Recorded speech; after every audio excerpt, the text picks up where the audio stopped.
Tuesday, January 16th, 2024, 7:35 p.m. Steelworks Gym. Downtown Chicago, the gym was buzzing with energy, the rhythmic thud of treadmills and the clinking of weights filling the air. I was finishing my second set of lunges when Brian, my trainer, approached. "Good form," he said, placing a hand on my lower back. His voice was smooth, but something about the gesture felt off.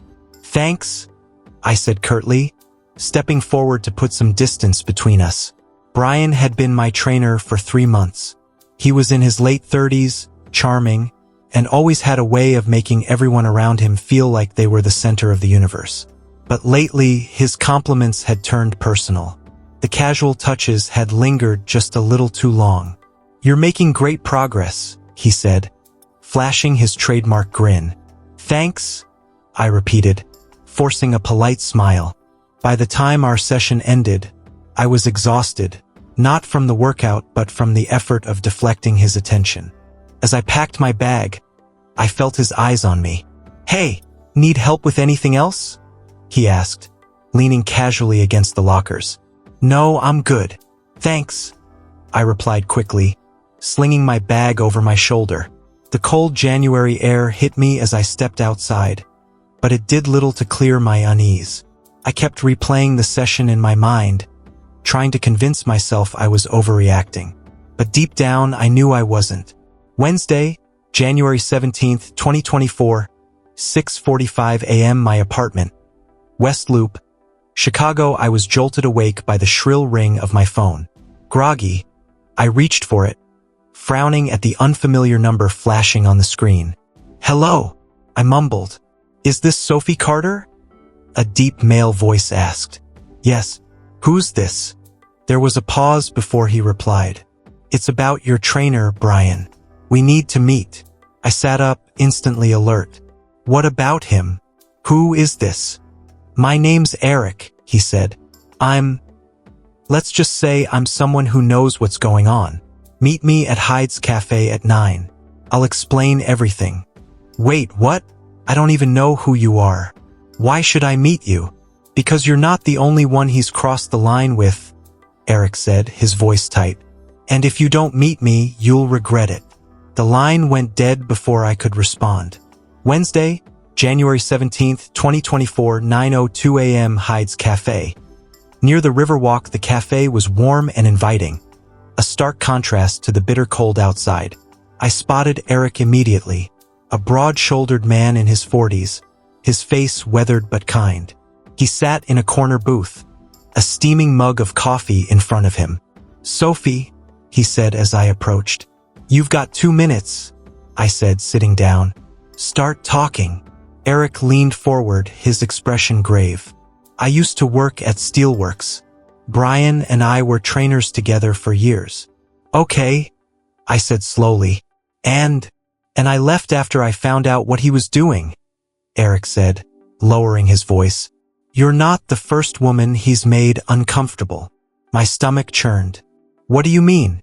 "He's crossed boundaries with clients before," Eric said. "Pushed too far. When they complained, he always managed to talk his way out of it. Management brushed it under the rug because he brought in so much business." I stared at him, my mind racing. "Why are you telling me this now?" "Because it's escalating," Eric said, sliding a file folder across the table. "I've been collecting evidence. Texts, testimonies, even surveillance footage. Brian's not just a creep, he's dangerous." I opened the folder, my hands trembling. Inside were screenshots of messages, client complaints, and photos of Brian with various women, sometimes in the gym, sometimes not. "What do you want me to do?" I asked, my voice barely above a whisper. "Help me take him down," Eric said firmly. "You've seen what he's capable of. If we don't act, someone's going to get hurt." Wednesday, January 17th, 2024, 8:15 p.m. Steelworks Gym. I debated skipping my session, but curiosity and a sense of obligation pushed me to show up. If Eric was right, I needed to see for myself just how far Brian was willing to go. The gym was quieter than usual, the post-work rush winding down. Brian greeted me with his usual charm, oblivious to the storm brewing inside me. "Ready to crush it?" he asked. "Sure," I said, forcing a smile. We started with squats, then moved to the bench press. Everything seemed normal until it didn't. "Let me adjust your form," Brian said, stepping behind me during a set of deadlifts. His hands grazed my hips, his touch lingering far longer than necessary. My skin crawled. "I've got it," I said sharply, stepping away. He raised his hands in mock surrender. "Relax, just trying to help." The rest of the session was a blur of forced smiles and hyper-awareness. By the time it ended, I felt like I'd run a marathon. As I left the gym, I spotted Eric standing across the street. He gave me a subtle nod, then turned and walked away. Thursday, January 18th, 2024, 10 a.m., my apartment the next morning. Eric called again. "Well?" he asked. "You were right," I admitted. "He's inappropriate." "That's putting it lightly," Eric said. "Did you get a chance to record anything?" "No," I said, feeling a pang of guilt. "It's okay," Eric said. "There's still time, but you need to be careful. Brian's not as harmless as he seems." "What do you mean?" Eric hesitated. "Let's just say he has a history of retaliation." My blood ran cold. "Retaliation? Nothing too extreme," Eric said quickly, "but enough to make life difficult for anyone who crosses him. That's why we need to move fast." Thursday, January 18th, 2024, 7:45 p.m. Steelworks Gym. That evening, I returned to the gym with a hidden recorder tucked into my bag. It felt risky, like playing with fire, but I couldn't let Brian get away with this. He greeted me with his usual charm, his smile just a little too bright. "You're making great progress," he said, his voice smooth. "I'm really proud of you." "Thanks," I said, keeping my tone neutral. As the session progressed, Brian's behavior grew bolder. His touches lingered. His compliments became more personal. "You're really something, Sophie," he said at one point, his hand brushing my arm. "You've got a lot of potential." "Potential for what?" I asked, my voice sharper than intended. Brian laughed, but there was an edge to it. "You'll see." The session ended without incident, but the tension between us was palpable. I left the gym with my heart pounding, wondering what I just set in motion. Cliffhanger. As I walked back to my car, my phone buzzed with a new message. "Unknown number. You're making a mistake." I froze, my breath catching in my throat. Looking around, the street was eerily quiet. My grip tightened on my phone. Eric had warned me Brian wasn't harmless. Now I was starting to believe him. Friday, January 19th, 2024, 7 a.m. My apartment, West Loop, Chicago. I woke up to another text from the unknown number. "Stay out of my business, Sophie. This won't end well for you." My stomach twisted. I hadn't responded to the first message, but this one left no room for misinterpretation. Whoever was behind it, Brian, most likely wasn't trying to be subtle anymore. I called Eric immediately. "He's already on to me?" I said, pacing my tiny living room. "I got another message this morning." Eric sighed. "I was afraid of this. Did you respond?" "No, good," he said. "We're close, Sophie. Don't back down now." "Close to what?" I asked, frustrated. "I've recorded him being inappropriate, but is that enough?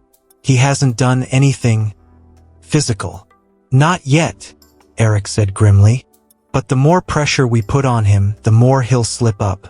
And when he does, we'll be ready." His confidence didn't ease my growing unease. Friday, January 19th, 2024, 8:30 p.m. Steelworks Gym. That night, I went to the gym feeling like a deer walking into a trap. Brian was already waiting for me near the weight racks, his smile a little too wide. "You're looking great, Sophie," he said as I approached. "Thanks," I replied, keeping my tone neutral. The session started out normal enough, but as the minutes ticked by, Brian's behavior became increasingly bold. His hands found excuses to linger on my shoulders, my arms, my waist. At one point, As I adjusted the settings on a leg press machine, he crouched next to me, his hand brushing against my thigh.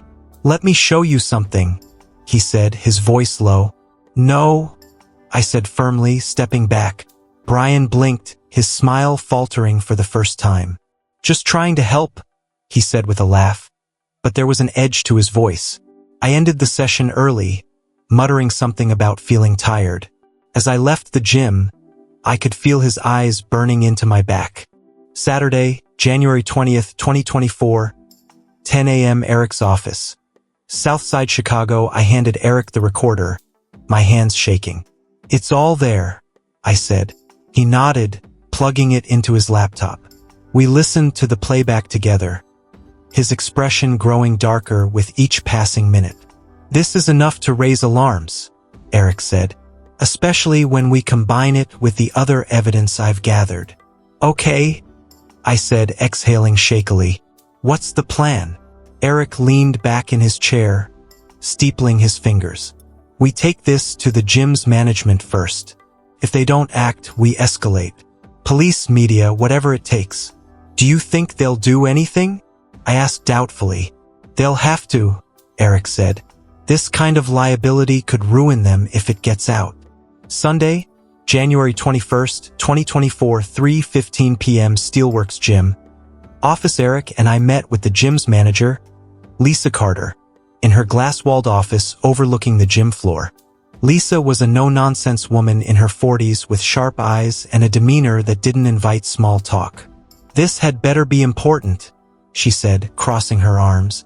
"It is," Eric said, sliding the file folder across the desk. "This is everything you need to know about Brian. Complaints from clients, inappropriate behavior, and audio recordings from last week." Lisa opened the folder, her brow furrowing as she flipped through the documents. Her lips pressed into a thin line as she listened to snippets of the recordings. "This is serious," she said finally, her voice tight. "Yes, it is," I said, my anger bubbling to the surface. "And it's been going on for years. How has no one stopped him before now?" Lisa's jaw tightened. "We've had concerns, but nothing concrete. Brian is one of our best trainers. He brings in clients, boosts memberships." I slammed my hand on the desk. "So you ignored it because he makes you money?" Lisa flinched but didn't deny it. "We'll handle it," she said after a pause. "Brian will be placed on leave effective immediately while we conduct an internal investigation." "Internal investigation?" Eric echoed, his tone incredulous. "You've got more than enough evidence to fire him outright." "It's protocol," Lisa said stiffly.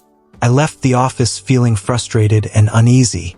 Monday, January 22nd, 2024, 6:45 p.m. Steelworks Gym. I wasn't planning on going to the gym that night, but I wanted to see if Brian was still there. Sure enough, he was. He spotted me as I walked in, his smile colder than usual. "Sophie," he said, approaching me. "Can we talk?" "No," I said flatly, heading for the treadmill. He grabbed my arm, his grip firm. "It's important." I yanked my arm free, glaring at him. "Don't touch me. Don't make this harder than it needs to be," Brian said, his voice low and threatening.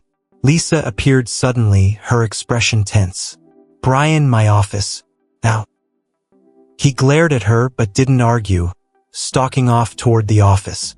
Lisa turned to me. "Are you okay?" "No," I admitted.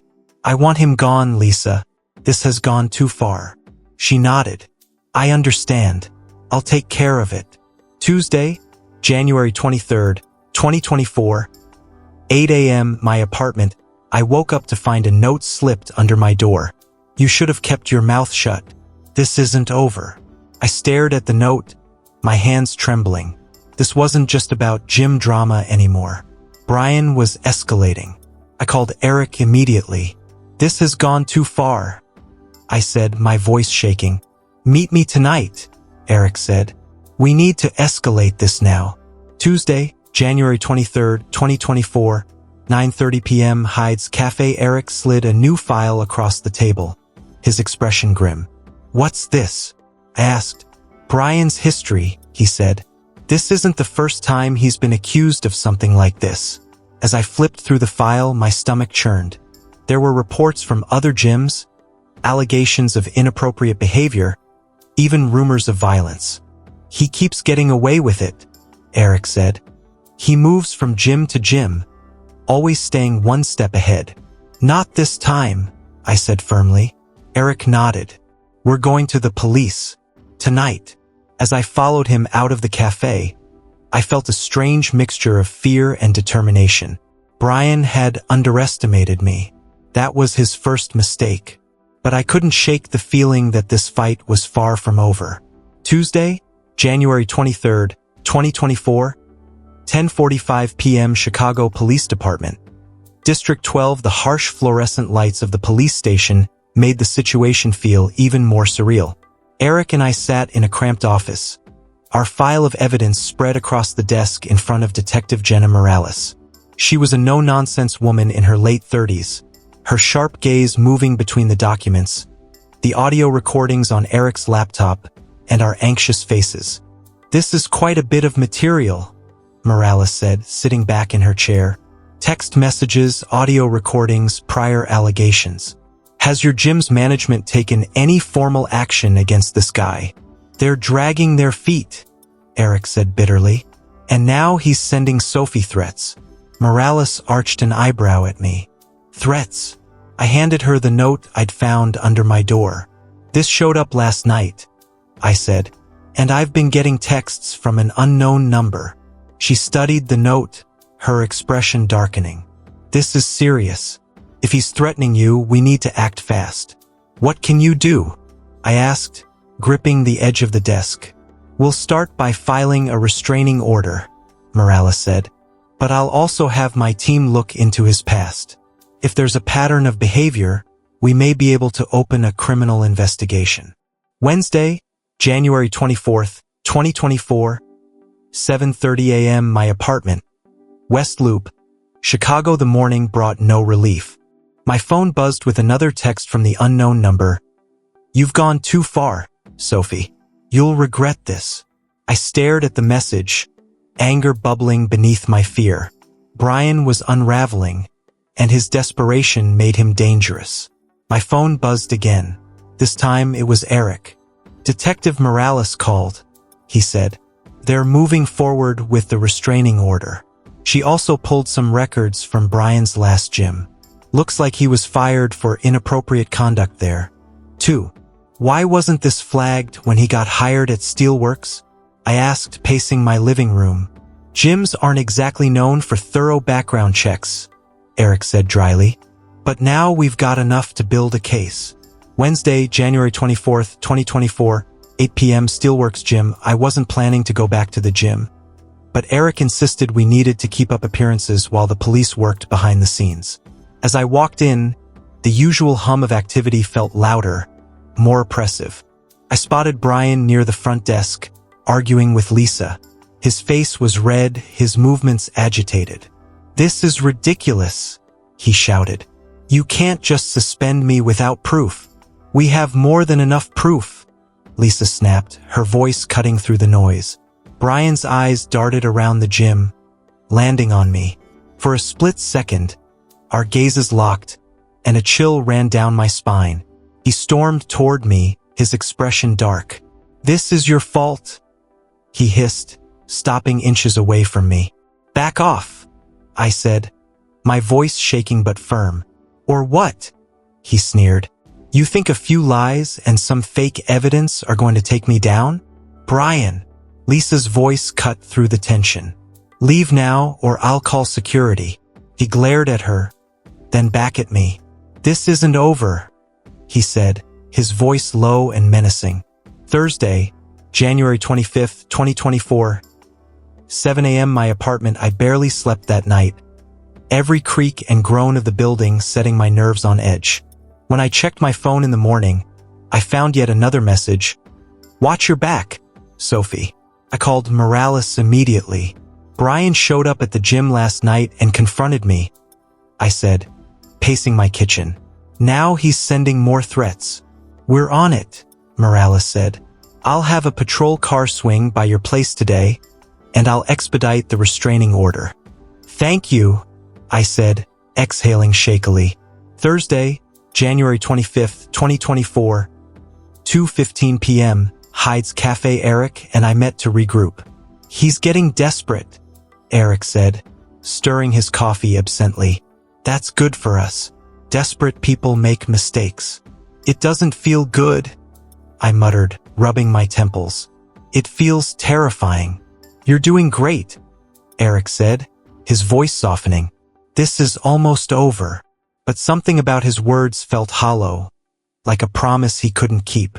Thursday, January 25th, 2024, 11 p.m. My apartment. I was just drifting off to sleep when a loud banging jolted me awake.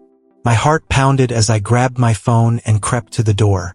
Sophie, open up. Brian's voice rang out, muffled but unmistakable. I froze, fear paralyzing me. I just want to talk, he called, his tone deceptively calm. I backed away from the door, dialing 911 with trembling hands. 911, what's your emergency? My trainer is outside my apartment, I whispered. He's been threatening me, and now he's here. We're sending officers to your location, the dispatcher said. The banging grew louder, more frantic. You can't hide forever, Sophie, Brian shouted. Friday, January 26th, 2024, 12:15 a.m., Chicago Police Department. District 12. By the time the police arrived, Brian was gone. They found a rock near my door with a note tied to it. Last warning. Detective Morales didn't mince words when I arrived at the station. We're issuing a warrant for his arrest, she said firmly. This isn't just harassment anymore. It's stalking and criminal threats. Do you think he'll come back? I asked, my voice trembling. He's spiraling, Morales said. That makes him unpredictable. But we'll catch him. As I left the station, I couldn't shake the feeling that this was far from over. Brian wasn't just dangerous, he was unhinged. And now he was targeting me directly. I didn't know how far he was willing to go, but I was about to find out. Friday, January 26th, 2024, 2:30 a.m. My apartment, West Loop, Chicago. I double-checked the locks on my door and windows, my hands trembling. The rock and threatening note Brian had left behind replayed in my mind. A constant loop of fear. The silence in my apartment was deafening, amplifying every creak of the old building. Sleep was out of the question. Instead, I sat on the couch, clutching my phone like a lifeline. When it buzzed, I jumped, nearly dropping it. It was Eric. You okay? He asked, his voice low but steady. No, I admitted. He's out there somewhere. The cops didn't find him. What if he comes back? He won't, Eric said firmly. They've got a warrant out for his arrest now. He knows if he shows his face, he's done. But his words didn't ease the tightness in my chest.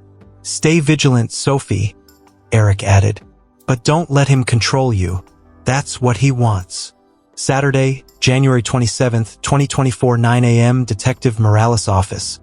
Chicago Police Department. Eric and I met with Detective Morales to discuss the next steps. She looked tired, her desk cluttered with files and coffee cups. We've put out an alert to all local precincts, she said. If Brian's in the area, we'll find him. Is that enough? I asked, my voice edged with doubt. Morales leaned forward, her expression serious. I understand your fear, Sophie, but this is a legal process. We're doing everything we can within the law. What about the threats he's already made? Eric asked, his frustration evident. The guy is escalating. You've got to act faster. Morales sighed. I hear you, but until we catch him, all we can do is ensure Sophie's safety. I suggest staying with someone you trust. Saturday, January 27th, 2024, 4 p.m. Eric's apartment. Southside Chicago. Eric offered to let me stay at his place for a few nights. His apartment was small but secure, and I felt a sense of relief knowing I wasn't alone. You're safe here, he said, setting up a makeshift bed on the couch. If Brian tries anything, we'll handle it. Thank you, I said, meaning it. I don't know what I'd do without your help. Eric smiled, but there was something heavy in his expression, as if he was carrying more than he let on. Sunday, January 28, 2024, 1:30 a.m. Eric's apartment. I was startled awake by the sound of glass shattering. My heart pounded as I bolted upright, my eyes darting to the window. Eric burst into the living room, his phone in hand. "Stay here," he whispered, motioning for me to stay low. I heard movement outside, heavy footsteps, the crunch of broken glass. Eric edged toward the door, peeking through the peephole. He cursed under his breath. "It's him, Brian," I whispered, fear gripping me. Eric nodded, dialing 911. "He's here. Send officers now." The banging started moments later, shaking the door on its hinges. "You think you're safe in there?" Brian shouted. "Come out, Sophie. Let's finish this." Eric motioned for me to stay quiet, his face tense. The banging grew louder, more frantic, until we heard the sound of sirens approaching. Brian's voice cut off abruptly, and I heard the sound of footsteps retreating. By the time the police arrived, he was gone again. Sunday, January 28, 2024, 2:15 p.m. Hyde's Cafe. The sleepless night had left me on edge, but Eric insisted we meet with Morales again to regroup. "He's not just threatening her anymore," Eric said, his tone heated. "He's showing up at her door, breaking into places. This is beyond harassment." Morales nodded, her expression grim. "We're escalating his charges to include attempted burglary and criminal stalking.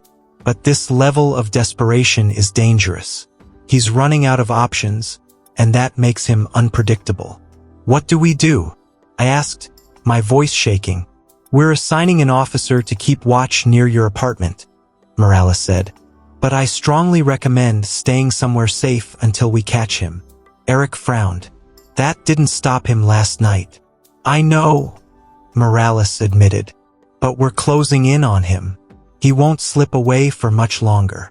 Monday, January 29, 2024, 8 a.m., my apartment. Despite the police presence, returning to my apartment felt like stepping into a trap. I scanned every corner, checked every lock, and kept my phone within arm's reach. Eric insisted on staying with me, refusing to leave until Brian was caught. "You don't have to do this," I said as he settled into the armchair near the window. "Yes, I do," he replied simply. Monday, January 29, 2024, 11:45 p.m., my apartment. The night passed quietly until a faint noise outside broke the silence. Eric tensed, motioning for me to stay back as he peeked out the window. "He's here," he whispered. I felt my blood run cold. Eric pulled out his phone, dialing 911. "Brian's outside the apartment," he said quietly. "Send officers now." The minutes that followed were a blur of fear and adrenaline. Brian's shadow moved across the window, his silhouette menacing. When the police arrived, he bolted, but this time they were ready. I heard the shouts, the sound of a scuffle, and then the metallic clink of handcuffs.